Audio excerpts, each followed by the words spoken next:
Yeah, I'm an old dog in this business, but CASI is going to be a way, I believe, to allow all suppliers of irrigation products, whether that's the drip or soil monitoring, moisture monitoring, and that sort of thing, to address ways to utilize all modes of irrigation. Growers want to make a profit, and one of the ways, of course, is to keep those worms happy, and trash farming is going to be the way to go. What a beautiful sight to see in California. A center pivot. It's one of the most sophisticated modes of irrigation we can use. They're selling like hotcakes across the country. We need to get in on that. There's lots of opportunities if you just start, and I've taken maps of farms and that sort of thing and shown how you can fit it into a man's operation. And we have to take into account, of course, the economics of what he's going to grow and make a profit. But this is the best way I know to get those worms and keep them happy. Of course, the CASI, what don't we know, is establish a center pivot. They put a monitoring system on live pivots on a cooperative farm.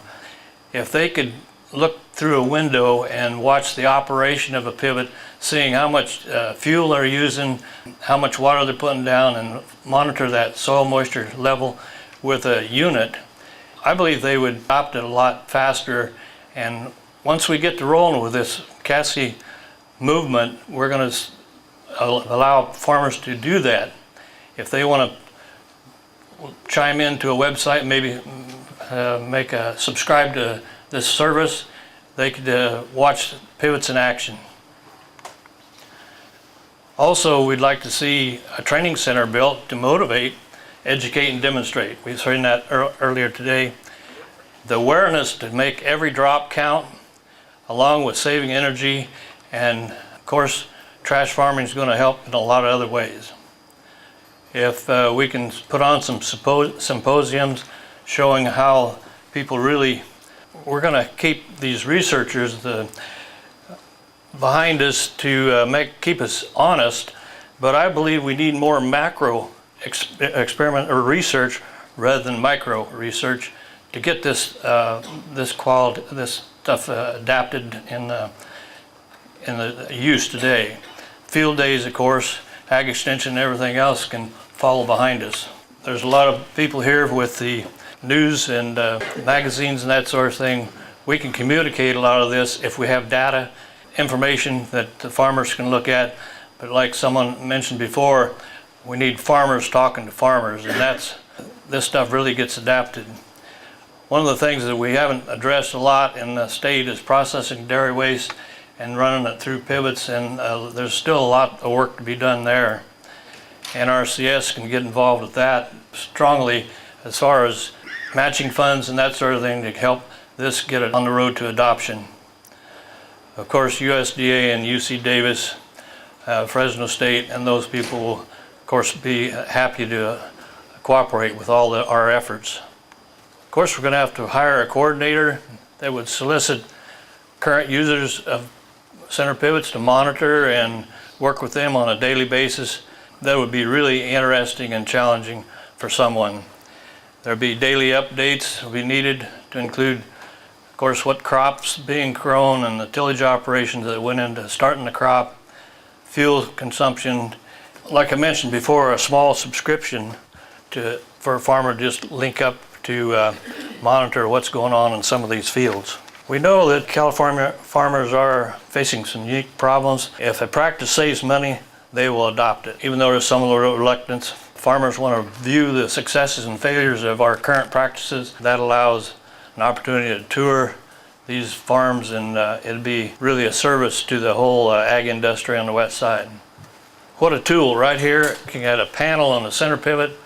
All it is just a little computer, but a touchscreen panel that would log all the information that's going on in that field and relaying it to a base station or a website. It's going to keep track of course, gallons per minute, total gallons and hours running, soil moisture levels, and even how much moisture is in the soil as the crop progresses.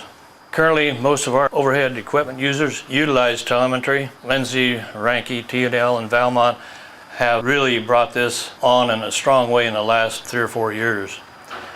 Adoption of this technology will of course be speeded up by CASI getting involved. Farmers will be able to evaluate the technology for their own operation.